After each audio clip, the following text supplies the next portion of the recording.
Mics are live now, and we resume the show. I wish I could remember what I was saying. Okay. So you were just talking about how it was like watching a TV show, the quality. Yeah, like a low, I guess an old low budget TV show that's foreign. Yeah, and the story wasn't great. It wasn't interesting to me. It wasn't as compelling, like nearly as compelling as the other movies we've been watching. Right.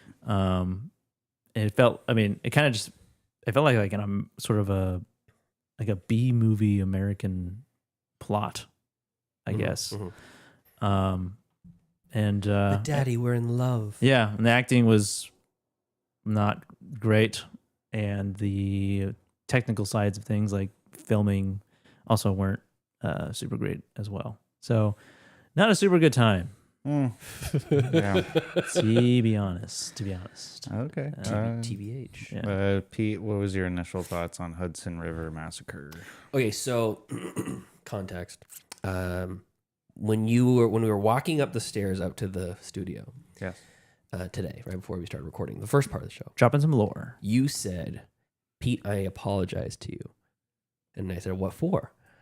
It could be anything you're talking about. Literally, I could top of my head, I could name 6. That 6 reasons why you should be apologizing to me. A valid reason for an apology. And you said, for making you watch the Hudson River Massacre. I'm sorry. And my response was, "You're not apologizing to Joseph?" Just me, but okay. And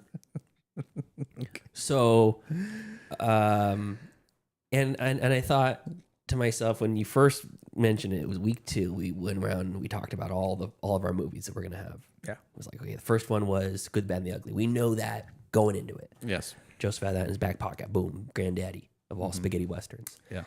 And this is the new format. We're fleshing it out, right? We're learning. Yeah. And week 2, we Great Silence, Hudson River Massacre, and then we talked about the Oh my God. Patreon. There's a whole playlist on IMDb called Paella Western. Oh, cool. Oh my God. I was just.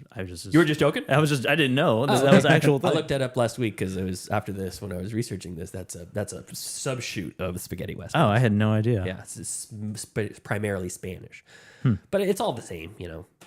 So, anyways, what was I saying? New format of the show, right? Yeah. And we learned that we have the Patreon. We got to get the Patreon, and I'm working through that too with Patreon. Heather is one of the most active members of our Patreon group and our listeners in general. She attends most of the live streams. She's very active. Me and Heather were pals from the Binge Movies days, and we've been through some highs and lows over there. And she's followed us over to this side of the thing. She's actually talks about how she says, "Well, next month, how about this? How about we start a chat." And we could just basically talk it through with all of the Patreon members about what we want for the topic, for our Patreon topic, or what do we want for the next Patreon movie or whatever. So that's a great idea. We just got to get people to participate. So, I'm going off on a tangent, but trust me, it's all coming back. As of now, we only have 4 votes for what next week's movie is going to be. Okay. It's Pale Rider is the name of the one, right? No, sorry, not Pale Rider. Death Rides a Horse. And then Once Upon a Time in the West. 4 votes, tied, 50-50. Oh, man. So I posted on the Facebook page today, hey, we only got 4 votes, more Patreon. And it's not just cool-ass yard duties, it's class clowns, it's teachers' assistants, it's new kids, it's everybody. Every level of the Patreon has a say in this movie. The cool-ass yard duties are going to pick the topic before we spin it again for the next topic. There are 2 topics on the wheel. So I'm going to engage just the cool-ass yard duties for that. But right now, we need everybody who's listening right now. If you're listening to this and you're like, I haven't voted yet. Oh, is there time? I haven't voted yet. There's time. There's time. We're watching it next week, so we are not going to know. But time is of the essence. We're not going to know what movie it is we're going to watch. But I'm going to tell you guys, I'm asking you right now, are you okay with us waiting until like Wednesday, Thursday after this episode drops to pick the movie so that you guys can watch it Friday night or Saturday night? Yeah. Or Friday night or Saturday morning. Yeah. Cool. I guess so. I mean, I'll just watch. What are the options? It's the Death Rides a Horse or Once Upon a Time in the West. I'll just watch them both. I'm watching them both. I already watched Once Upon a Time in the West. It was so good. I'm going to probably watch it again. So, okay. But anyways, whatever we cover is going to be chosen by the Patreon. So we're going through all this stuff. And when Tyler reveals Hudson River Massacre is his pick, and we poke holes in it. And we're like, it's not even Italian. It's a Spanish. Oh, yeah, sorry. It's not a spaghetti Western, blah, blah, blah, blah. And we're just kind of poking fun at it, whatever. And I said, on brand. Tyler, on brand pick. As if that's a bad thing, right? Because that's the joke, right? Of course, you would pick this movie. Yeah. It's on brand. It's on brand. Yeah, that's not that. That thought was not lost on me. So I'm all that to say, I'm not mad that this is the movie that we watched, because this is probably more indicative of what a spaghetti Western truly is. Like, we're watching the greats. We're watching The Good, the Bad, and the Ugly, and The Great Silence, which had a revival as revealed to be this long-lost great movie that hadn't even made it to America until like the early 2000s. Yeah, 2001. Yeah. So we're watching these movies, and the fourth one, undoubtedly, Death Rides a Horse or Once Upon a Time in the West, is going to be another great. Yeah. And I want to watch great movies for the show. But this genre is basically made up of a bunch of shitty, low-budget movies. That's what makes it a spaghetti Western, is that it's this low-budget production, cut-rate movie with people from all over Europe that speak a ton of different languages. The story's a mess, the shooting's a mess, but it's exciting. It's violent. It's different than John Wayne. Yeah. It's just moseying in like a cunt on the back of a horse, like howdy, Pilgrim. Yeah. We're gonna go there and get some onions. Like it's the antithesis of that. So what we got in the spaghetti Western genre is just a bunch of shit. Yeah. And you said it yourself. You have this playlist. How many movies do you think are on that playlist? I believe there was like 25 movies. So 25 movies that are so bad, they don't even give a fuck about rights. They're like, put them on YouTube. I don't care. Throw them on YouTube. Anybody can watch this shit. Yeah. Who cares? Amando de Osorio. Yeah. Like he's just like, I'm either dead or yeah, he's in the ground. His estate is like, grandpa, what's his name again? Director? Amando. Yeah. Amando de Osorio. Oh, Grandpa Amando, that fucking old guy, made all these shitty movies in the 60s. Yeah. Died before 9/11. Wait, pre 9/11. Don't even care. Don't even care. Like his grandkids, great grandkids. Like, I don't even care about the rights to Grandpa's movies anymore. Just put them on YouTube for everyone to enjoy. Who cares, right? They're right. I don't give a shit. That's and now we can watch it all. So that's the by and large. I feel like the real meat and potatoes of a spaghetti Western is this. And people. I talked about this in the past about how like people have this like rose-colored glasses looking back into the past from the 70s and 80s, and they're like, oh, the golden age of cinema. Sure, there was some really good stuff in the American movie. A lot of landscape. shit though. There's a lot of fucking garbage ass movies too. There's a lot of movies that are terrible plots by modern standards and terrible acting and look bad and sound worse. I hate the sound design in the 70s and 80s. It's the worst. The shrill high pitch. They don't know what treble blowout is. It's like my eardrums are fucking screaming at me through I'm watching some of these movies. They hadn't yet learned mixing. No.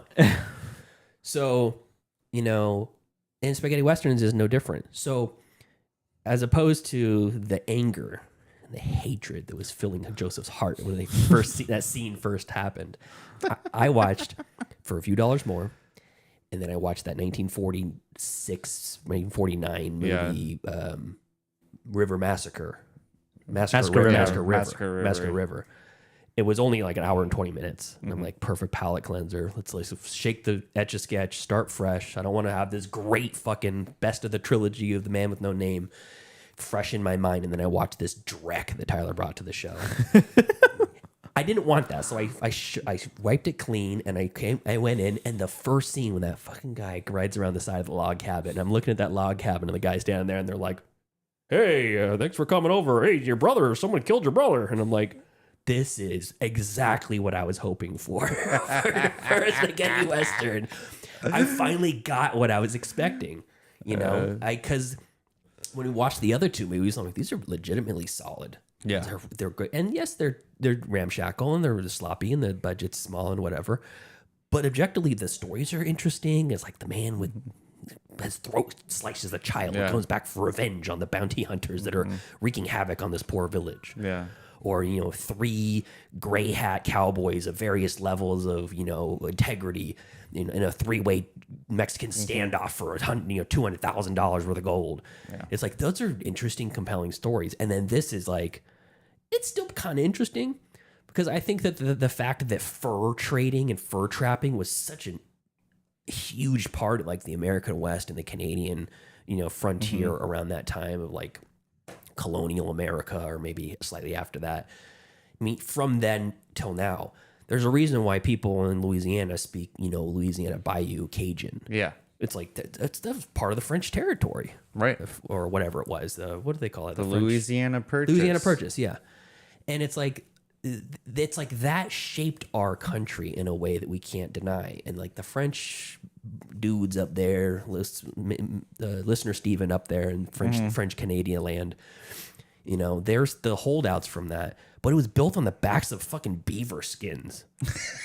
You know, the scene in the Hudson River Massacre, they're floating down there with a raft. It's a pile of beaver skins. Yeah, just piles of skins. And they're killing each other over them. Yeah. They're literally killing each other over fucking beaver skins. Mm-hmm. And the one guy's like, what are we going to do with all these beaver skins? We're going to get more of them. She's like, what are you going to do with all of them?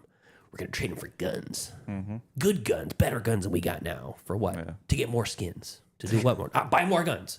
It's like, this is when's enough guns? It's capitalism today. It's still the same thing. What do you need all that money for? So I can buy more companies to make more money. Yeah. I want to beat Bezos. Mm-hmm. So it's like that part is somewhat interesting or whatever. But the sloppy, shitty part about the movie being just not a great brand movie, it's almost like a comfort in eating a shitty hamburger from your childhood. Like you go back to like the home burger spot that you used to think was the best, and you go back and visit there, and you're like, I remember Dave's Giant Burgers, good place. Yeah. And you eat it, and you're like, this really isn't that good. Mm-hmm. But there's something comforting about it. Yeah. You know, so it almost felt to me like a nostalgia of a memory that I hadn't even had yet. You know, I'm watching this movie, and I'm like, I'm feeling this nostalgia for this genre that in my mind existed, and I so far haven't experienced that genre yet. I've experienced the greats of the genre, but I haven't experienced the real meat and potatoes of the genre. So watching the Hudson River Massacre, I was like, okay, I see what they're doing. Sergio Leone, way above their time. But Armando de Osorio, now that dude's making some shit. Literally. Literally. And here we are, 50 years later, talking about it on this show. Yeah. So, I didn't think it was great, but I didn't hate it. All right. That's my ringing endorsement. I share the same sentiment with you as feeling a nostalgia that I haven't felt with a certain kind of movie like this. Okay. When I was watching, for the whole month when we've been watching these spaghetti westerns, I made it a point to watch it early in the morning, like sunrise. Okay. Because I mean, I'm gonna just go off on a little tangent, but I'll bring it back. Okay. So I used to go to my paternal father's house every other weekend, but I wouldn't really stay over there. I had a neighbor friend. They were super rednecky. The dad loved westerns, and he would always we would sleep out in the living room, and he would get up early in the morning, and then he'd turn on a Western movie. And so when I've been watching these Western movies, it kind of brings me back to that time where, like, you know, you kind of like poke your eye open and you're like, what's going on? And it's like Earl Europe or what? Wyatt Earp. Earl Europe. Your brain swapped the two. Yeah. Earl Europe. So when I'm watching these movies, it kind of brings me back to like my childhood, like when I would be at my friend's house watching these movies early in the morning. And for this movie specifically, it definitely evoked I'm just gonna say right out of the gate, yeah, this isn't a great movie. The plot's not. Hey, let's not beat around the bush, okay? The plot's not compelling. The acting is crap, but there's a certain aura to the movie that brings it around to where it was digestible. And so so after I watched it, I was like, oh Christ, like I really should have researched this movie before just picking it because the name sounded cool. But then I started thinking to myself, like, what if I was like in like a Hollywood video or something and I saw Hudson River Massacre? I would think that's a cool name. Maybe I'll check that one And out. I'd look at the poster, cover art, and it looks exactly like every other Western ever to exist. Yeah. So it kind of reminded me of like if I was like a kid in the 60s watching with old Grandpa Joe a Western that he enjoys. And then So you did have that memory though, watching these movies with your but they sperm were good. donor's dad's neighbor, whatever. But yeah, they were good movies. Oh, so they were watching good ones. Yeah, not, they were not good- these movies. Yeah, it's just kind of like the feeling of like watching a Western early in the morning. I mean, last week when we watched The Great Silence, I had a bowl of chili for breakfast while I was watching it. I felt like a real cowboy there. And so, yeah, I mean, it's not a good movie, and I won't revisit it again, but I can say that I watched it. And I don't think I would recommend it to anyone. But again, it was an experience. And so, yeah, so let's get right into, like you said, Pete, the meat and the potatoes of it. So the story is that the Mounties,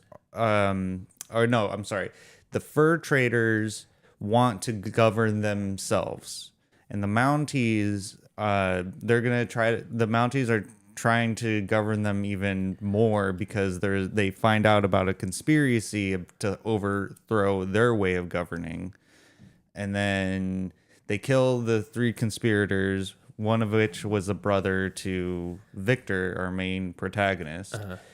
And Victor, outraged by the killing of his brother, goes to the fur trader rebels, and he's like, I want to join you. And he's like, and the leader is like, dude, can you follow orders?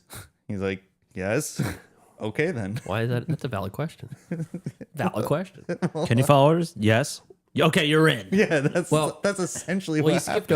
skipped over part of it is I don't know if we skipped over it, but we need to make a distinction. The Mounties aren't necessarily, this isn't really their cause, but it's like they're working for the Hudson Bay Company. Yeah, Yeah, they're Right? bought out police. Yeah, they're basically hired goons at this point. Right. And And they're just over there gooning. yeah, exactly. But I will say that the execution scene was shot pretty well. Like they had them lined up, and there was some good tension there, and it was pretty good choreographically wise. Yeah, I mean it was effective scene. It looked decent. It didn't look like something like a mess. The editing was really rough in a lot of parts. It just jumped complete scenes. Yeah. Cuts in the middle of people talking, things like that. And I part of that I have to chalk up to the fact that maybe it's like a lost film, because there's certain scenes that the quality is decent, and then it cuts to Really bad. 5 seconds of just trashy film stock with like lines and stuff going through it, and then back and forth. Yeah. Yeah. So I don't know if it was like a restoration or something like that. But all in all, like the actual film making part of it was super, super uneven. But when he goes to join him, the guy's got a legit, and the guy, his name is, where's his name here? Leo Lameau. Yeah, Leo Lameau. And who's based off a historical figure, actually. He's based off of Louis Riel, who led hundreds of Catholic Francophone Métis, and supported by the Cree fighters of the Northwest Rebellion. Cree's a Native American tribe, which is actually the tribe that Iron Eyes Cody's wife belonged to. She was a Cree Indian. Oh, really? So anyways, though, he existed right around 1885. Yeah, there you go. But he legitimately is like, why did you never want to join us before? You know, what are you, a fucking one of them? What are you, a poser? Yeah. You a poser? Are you a poser? He's like, well, I tried to be neutral and they killed my brother. So yeah, Now here I am. Now I'm radicalized, just like Luke Skywalker. Yeah. I think the plot of the movie, like there's something there, and this is what I was also I also had this thought while watching this movie as well. Is it's interesting that a lot of filmmakers who make bad movies, but they have interesting like ideas, but they just don't execute them correctly. It makes me wonder like how many bad movies that have a pretty compelling story, but it just went all awry, and they just couldn't execute it.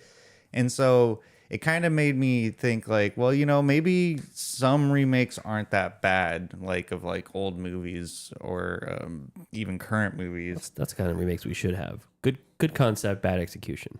Right. Versus a beloved classic that we're going to try to outdo.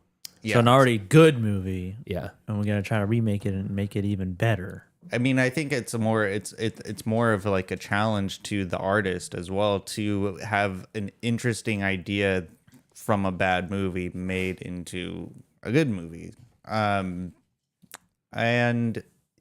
yeah, so like the Victor, the main guy, he just George Martin, you mean? Jorge Martin? Jorge Martin? Yeah, Jorge Martin. Yeah, the main actor, his name is Jorge Martin, but in this movie he's billed as George Martin. Yeah. All-American Yankee Doodle. Yeah, to get the movie to sell, I guess. Do you realize also the woman that was playing the Native American kind of half breed? I think they called her half breed. Yeah, Pamela Tudor. That was shocking. Like when I heard half breed, I was like, ooh. She looked like a mannequin. She looked like a Austin Powers, like those robot dolls. The fembots. Yeah, like the way she moved, she even moved like she couldn't turn her neck, and like she moved like that. Yeah, and just her facial expression was very just like she had like kind of like beady little eyes, and it was just kind of the same expression throughout the whole movie. Yeah, well, they have three or four like pretty gorgeous women in this. Julia Rabini, who plays Anne, she is the blonde, yeah, the daughter. Blonde. She's the one that gets kidnapped. Yeah, and then there's and then she falls in love. Yeah, she falls in love with Victor. It's like King Kong. Yeah. And in some like, ways, you see it happening. You see it like a mile away. Yeah, talk about Stockholm syndrome. I know, for real. But I did like this. I like where she was saved by the guys that worked for her dad's company, and then they just immediately try to rape her. Yeah, that was. They're like, yeah, thanks, yeah, you're welcome for saving you. By the way, give it up. By the way, you look out. Let's roll dice. Who gets the first shot at her? You're like, oh my god. Yeah, that was pretty. Already. Can you get it over with, please? That was pretty shocking. Stark reality check that we are in the Wild West. Yeah, the Wild East. Right. Yeehaw. I wasn't completely convinced of the whole love story though. Because usually, like, we've seen Stockholm Syndrome, like, romances in movies, and there's usually, like, it develops. But in this one, it's just immediately like, oh, I am in love with you. No, she glances at him, and she goes, he's a tall drink of water. He's like, he kidnapped me. He's kind of handsome. I know. When he grabbed me, I was like, ooh, got a little... Yeah, she's a Nazi. Kind of a cute Nazi though. Yeah, just like in The Last Crusade. And then when she escapes, and then he saves her from the raping, I saved you from the raping. He does a great. I love it too in old movies where any person that gets shot one time anywhere in their body dies unless it's the hero. Yeah, the guy gets shot like in this fucking chest, fakes like he's dead. Oh, and then he comes out of nowhere, just surprise motherfucker, and got the rifle, kills the guy, shoots called him, the police, but not for me. Kills him shoots him 3 times. Guy falls in the river, and he comes out, and he's no worse for wear, completely fine, but he's bleeding from that one spot. Yeah, and he just gets out of the water like, hey baby, are you hot? Are you turned on now? Yeah. Do I make you horny, baby? Yeah. But he honestly feels like he looks like he's getting ready to go up for like a 10K fun run, and then after he takes 2 steps, he stumbles, and she's like, "Oh, I need to take care of him." Yeah. That's where the tide turns. That's where the romance blossoms. That's where her matriarch instincts kick in. Is it matriarch? Well, isn't that like maternal I don't know. Yeah, but I mean, we're talking about them want to fuck. It's not. It's not a mother instinct. Maybe there is some overlap there. More of like a sibling instinct. Yeah. Hey, Dad, bro, did you get shot?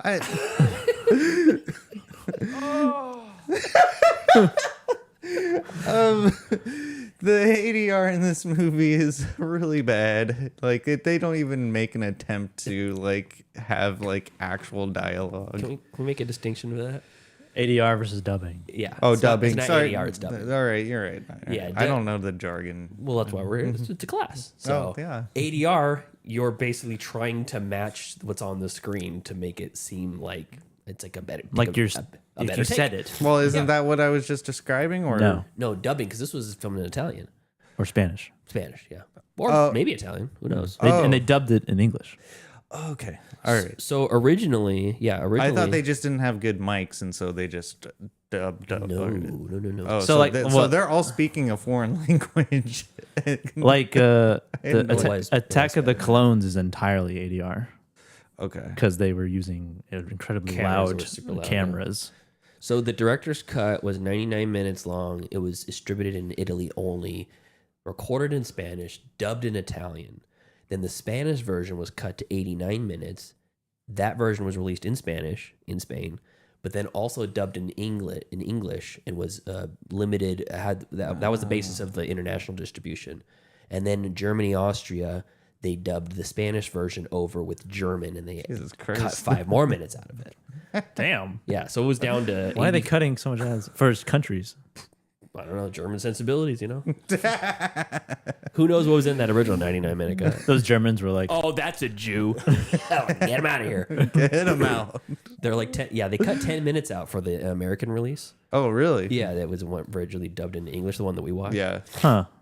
So Interesting. who knows what that 10 Yeah, minutes I was wonder- about. What is the original intention of this movie? Well, Glad. what's interesting about this movie too is like it just like ends like really abruptly. Like I know. they cross Yeah. the border and then They're safe? That's it. That's America it. solves all the problems. the Mounties are like, well, Rats! we can't do anything. We can't do anything now. And then The Americans show up at the exact same time. yeah, the Americans show up Call at the ahead.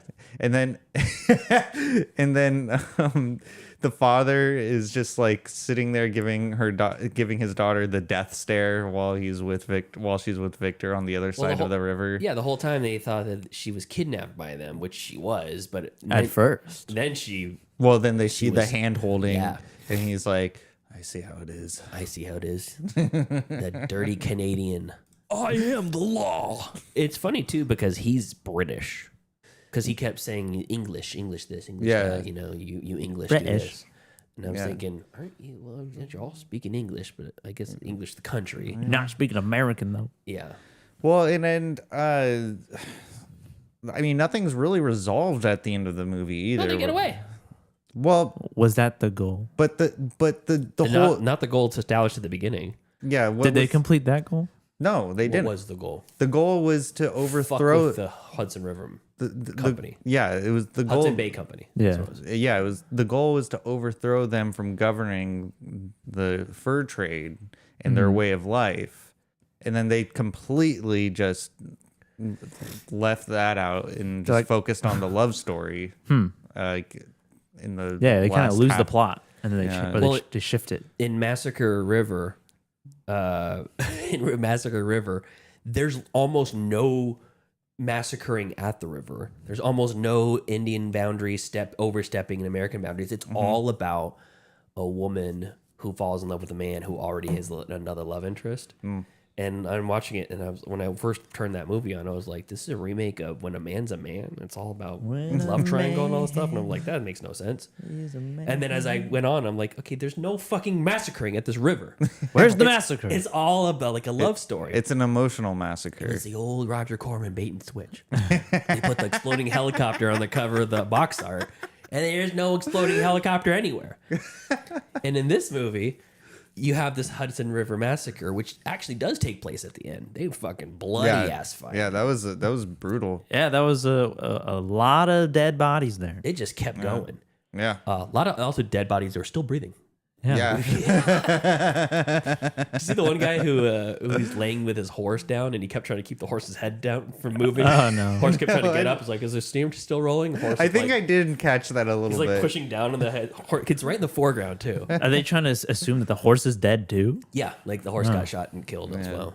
I felt bad for the horses in the movie because they. That's kind of all these movies. There's a lot of horses falling down. It's such a risky stunt yeah to do For a to horse. like one fall off a horse yes and do it safely as safe as you can, and then also fall along with the horse and not get crushed by the horse, and then also not break the horse's legs. I was gonna say, Yeah. and then the danger for the horse too. yeah. I feel like they can their legs break like really easily. Yeah, I And mean- for whatever reason, with modern science, it's a death sentence Yeah. with horses. Well, no, I don't know that it's not a death sentence for a kill horse. 'em. They just kill him because Yeah, they it's not a death sentence. They just get put to death. they get It's like after they break a leg, it's like they can't their quality of life is just immediately destroyed. I don't know anything about horses. I've Maybe heard- our I've heard horse it's girl just- fans can weigh in. I've heard it's just really hard for them to heal because they just stand up all day. Yeah. And they're like, can you guys make this horse lay down so legs can heal? Like, nah, they don't do that. Nope. They don't lay down. They don't like that. Not at all. That's why my spirit animal is not a horse. Any animal that's not a horse, that's my spirit animal. Horses scare me. They scare me too. They are not. They're intimidating creatures. You ever see him They're- look at you in the eye yes. and you're just like, what is he thinking? No, Nothing good, that's for sure. What's this horse thinking about me right now? Yeah. I don't trust this horse. I mean, I don't know. The dialogue and the acting are more to be desired. I think the idea, it's kind of like a tale as old as time. Yeah, it's Romeo and Juliet. Classic. Except I for think- not really, because she did like Romeo from the beginning. That's true. Yeah. It wasn't like two gangs not meant to be together. It was like, Uh, or two clashing. I mean, it is kind of that. Except he kidnaps her. That's the only difference. Yeah. What story has a parallel to that, huh? I feel like there's something. Yeah. There's something there. Gangs of New Let's see if we can York. look it up. No, Papa. He's great. I know he kidnapped me at first. But really, The Princess Bride. his dick is huge. Let's see here. Princess Bride? Yeah, it's kind of. Yeah, but they already knew each other beforehand. Yeah, it's true. Yeah. Let's see here. Game of Thrones. There's too many storylines to figure out which one. I know that was a joke. Game of Thrones. Let's see. Stockholm Syndrome in movies. In Time, Out of Sight. The Crying Game. I don't know about that. Overboard. Overboard. Hey, yeah, I guess he does kind of kidnap her. Yeah, I guess so, in a way. Takes advantage of her because of her amnesia. Overboard. Then that would be like 50 First Dates then. Yeah, I guess. Not really, because everybody's involved. No, that's Buffalo 66. Oh, yes. Oh my God. Yeah, that's well, I mean, yeah. Tie Me Up, Tie Me Down. Pedro Almodovar. Yeah, I don't know. I haven't seen a lot of these. Yeah. Well, regardless, there's a lot Jojo more to Rabbit. be. Jojo Rabbit. Is that on there? It's a Reddit, you know. Oh, okay. Regardless, I think there's a lot more to be desired from this movie. It did evoke a kind of existential, sort of thought about Really? nostalgia and feeling of nostalgia and what it means for people who grew up with these kinds of movies. And I thought that was a really fun, little thought thinking. I don't know if a lot of people have even seen this movie. Well, let's look at There's it. Hold on, There's 6 reviews on IMDb. let's here. I mean, when I watched it on YouTube, there was 8,000 people. There was 8,000 views on the. There's 8,000 people within don't a half think- mile here. I don't think those people are even actually sitting down to watch it though. Oh, I feel like playlists like that, especially movies that are on playlists. they just have it rolling. Yeah, they'll play it and just have it in a restaurant or something Yeah. like that. Chinese restaurant. Yeah, they're playing this in a Chinese restaurant. Hey, why not? That's a River Massacre. They probably think I don't know. Yeah, I don't know. I'm gonna stop. It felt like a movie that would be on MST3K. Yeah. The quality of it felt like that. Yeah, definitely. I definitely got that vibe as well. So on Letterboxd, it only has 118 people have logged that they've watched it. 118. That's it. Yeah. Okay. Just That is low. Yeah. Very low. That is really low. I think Joe Bridges has a list of movies, like best movies under 10,000 watches. This is under 200 watches Wow. on Letterboxd. This is really low. Let me see. Really niche. You really dug deep for this one, Tyler. No, I didn't. No, I didn't. I did literally the bare minimum. I saw the title. I was like, I'm in. That's it. Yeah. I have one friend that's watched it. Let me see here. You have one It's person. Joseph. I have another friend, Simon Abrams. Don't know the person, but we follow each other for some reason. Okay. I have people like that. He watched it in 2020. He gave it 3 stars. Wow. I am removing him as a friend. Goodbye. So long. Yeah. Block member. Well. I'm joking. I'm joking. I'm joking. Well, do you guys have anything else to say about it before we grade it? I'll give my thoughts in my grade. No. All right. Not Well, really. let's get into I'm just here so I don't get fined. Let's get into the grades. Joseph, what would you grade? Hudson River Massacre. E-Trade to Colorado, you mean? Yeah. Rebels in Canada? Yeah, I mean, Rebels in Canadian- Canada. Canadian Rebellion? Canadian Rebellion. Canadian Wilderness. Mountains Very- versus Hunters. I would give it like a, I don't know, like a D, I guess. D Okay. for Fair. did not enjoy. Nice. Um, Nice. We're bringing that back. I like that. yeah, it was. I wonder if the Hundreds of Beavers guys seen this movie. Because I know fur trapping is like historically, it's just in history, and it's not like it's a big part of that culture out there. But I wonder if any of it was part of this. Also, the idea of pelts, Yeah. like murdering for pelts. I mean, like The Revenant, Tom Hardy's character, which at the time when I first watched the movie, I didn't even think of it as a Western, but it is a Western. It's like a kind of a classic revenge Western story, right? And it's a Canadian wilderness in the wintertime. It's a beefaroni Western. It's an American version. Yeah. Chef Boyardee westerns. Yeah. But this, it was not great. There's not a whole lot of redeeming qualities about it, unfortunately. Yeah. I mean, I don't have a whole lot else to add. Other than All right. Well, a D from Joseph. Pete, what would you grade Hudson River Massacre? I'm gonna on its merits. On its merits as a film, it's a D plus. Okay. It barely cracks. And I had to really justify that plus. I'm giving it all the goodwill I've built up over the years for these poor movies. And it's 4 low budget movies.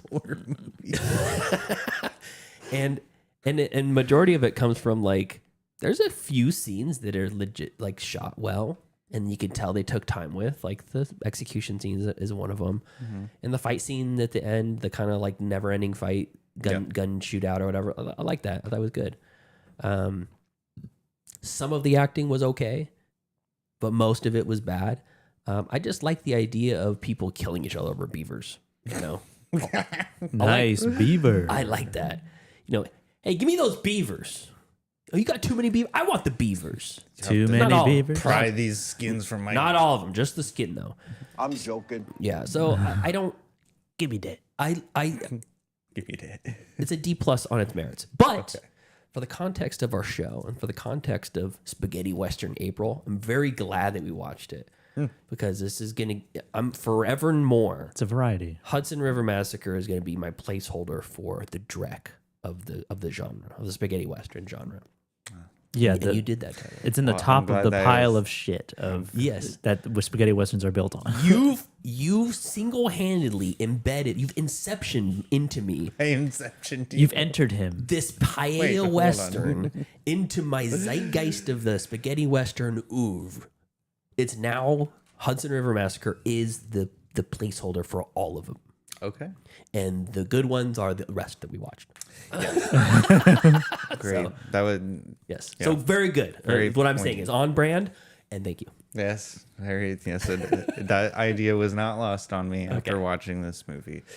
Yeah, I'm gonna have to agree with both of you guys. I'm gonna give it a D as well. I gave it a D+. I don't know what the fuck you're talking about. Okay, well, I'm with Joseph on this one. It's a solid D. I agree with your sentiment, Pete, on it being the representation of the Drek of spaghetti westerns. And yeah, I mean, yeah, the fight, the end, the climactic gunfight scene was good. I thought the execution scene was well choreographed, and one criticism I guess I could have is that I wish the acting was a little bit better. It definitely. That's my only one criticism on this D movie. I mean, I don't know. I mean, I guess because of the expectation that I have because I watched The Great Silence and The Good and Bad and the Ugly, when I watch westerns now, I'm like looking for greatness, but obviously I'm not going to find greatness in every single western movie, probably more often not than often. So yeah, it's a D for me, and yeah, that was Hudson River Massacre. Okay. All right, so we're good to move on to the next one? Yes, we are. All right. Week 4, Spaghetti Western April. We talked about it earlier. It's coming. Oh yeah. And we have two possible movies. Two possible movies. It's either going to be Death Rides a Horse from 1967, also Lee Van Cleef, or Once Upon a Time in the West, starring Charles Bronson. All right. Once Upon a Time was my streaming pick a while ago, and it was phenomenal. Okay. It was really good. Blew me away. But it's arguable whether it's a spaghetti western in the first place. It is directed by Sergio Leone, but it's with a big budget after all its success, and it's now back into the Americas. So it's after it's gone mainstream. Yes. It's a fucking sellout. Actually, it's more like just like that's his crack at getting all the budget he wants, all the people he wants, access to A-list And this celebrities. is Leone? Yeah. This is Sergio Leone, yeah. So that's Once Upon a Time in the West. Death Rides a Horse. Let's take a look at that one. Death Rides a Horse. Death Rides. I got it mixed up with Pale Rider because Similar. of that name, you know, when Pale. behold the pale horse, the man Yeah. who rode on it was death and hell followed with him. But let's see here. This is Death Rides a Horse? 1967. Original title, Dauma Auma. I don't know what that means. It was a joke before. Now I don't know what that means. A young gunfighter bent on killing the 4 bandits who raped and murdered his family crosses paths with a former outlaw who hopes to extort the same men in revenge for getting him jailed. Directed by Giulio Petroni. Giulio Petroni also had, let's see here, known for La Centro Chilometri, Do Not Commit Adultery, Increase and Multiply, and Tepepa. Those Tepepa. Tepepa, those classics. Tepepa. That's Tepepa Pig. So, and this is starring Lee Van Cleef, John Philip Law, and Mario Brega, another familiar name from all these other ones. I feel like these spaghetti westerns also are like Wes Anderson movies, which is the same cast, just in different roles. Oh yeah, that's a good. I actually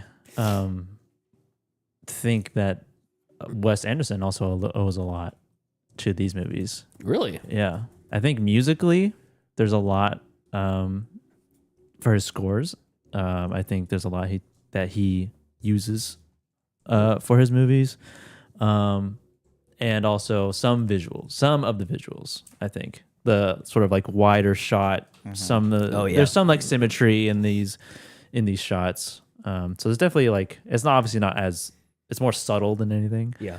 Like more subtle than Tarantino's. It's blatantly. Yeah. Everybody's more subtle than that.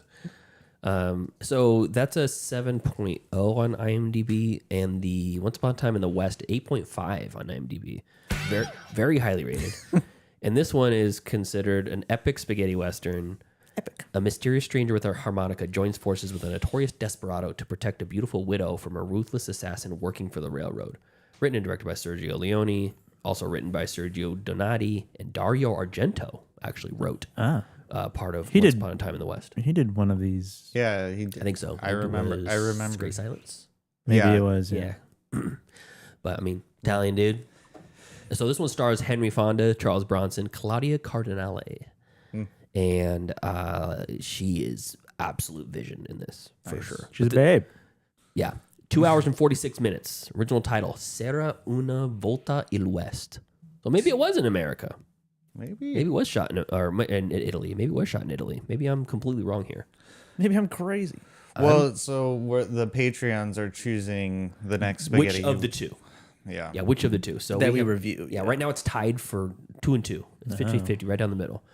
And tiebreaker. On the official poll, I need people to come in. When's the last day to vote? Is there a last day to vote?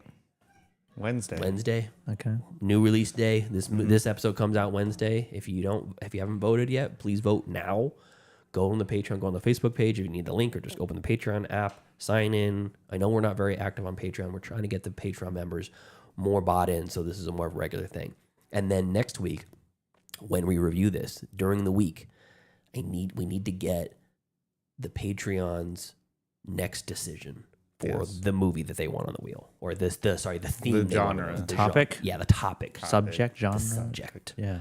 So and it doesn't have to be on the wheel when we spin it. We can land on it and then just get the genre afterwards. But ideally, we'd want it all at the same time. So Patreon members, I know we're asking a lot of you. You listening? Wake up. Wake up. It is time for you to make your indelible mark on the podcast. Yes. I think whatever we review next week, we should all have a plate of spaghetti Oh fuck yes! while we're eating and reviewing. Okay, I'm cool with that. Tyler, you like spaghetti? I do. Yes. I had spaghetti today. I saw you eating Yes. it downstairs. I was a little jealous. I was. You know what? I was too. It was very good. Arabiata sauce. Okay, before we call this quits, what's your guys' way of making spaghetti? Oh, I don't make it. Well, we know that. What do you mean? You boil the pasta, salt the water, salt the water, boil the pasta, and then heat up the sauce. Yeah, put it up on. the sauce, and then Just jar sauce. Yeah. Nothing added to it, and just right on the pasta. I mean, I don't know if anything's added to it. I put The sauce that I get is Life pretty you live, Joe. delicious by itself. so. Food brought to you on a regular basis. I know. Jesus Christ. I just usually put like butter and Butter in your spaghetti? Yeah, you butter the noodles and then sauce. What kind of sauce though? Like tomato sauce? Marinara? Or like a tomato-based pasta sauce? Bolognese. You make That's bolognese? That's the dish, isn't it? No, I don't make it. No, it says bolognese on the. So you buy the bolognese sauce? Yeah, That just means it has meat chunks in it. yeah, pretty good. Has balls of nays. I mean, I don't really make food, so It's to you guys. You're in your 30s, right? Huh? You need to learn how to cook. I mean, it's not hard to make spaghetti. I know how to cook. You I boil choose pasta. not to.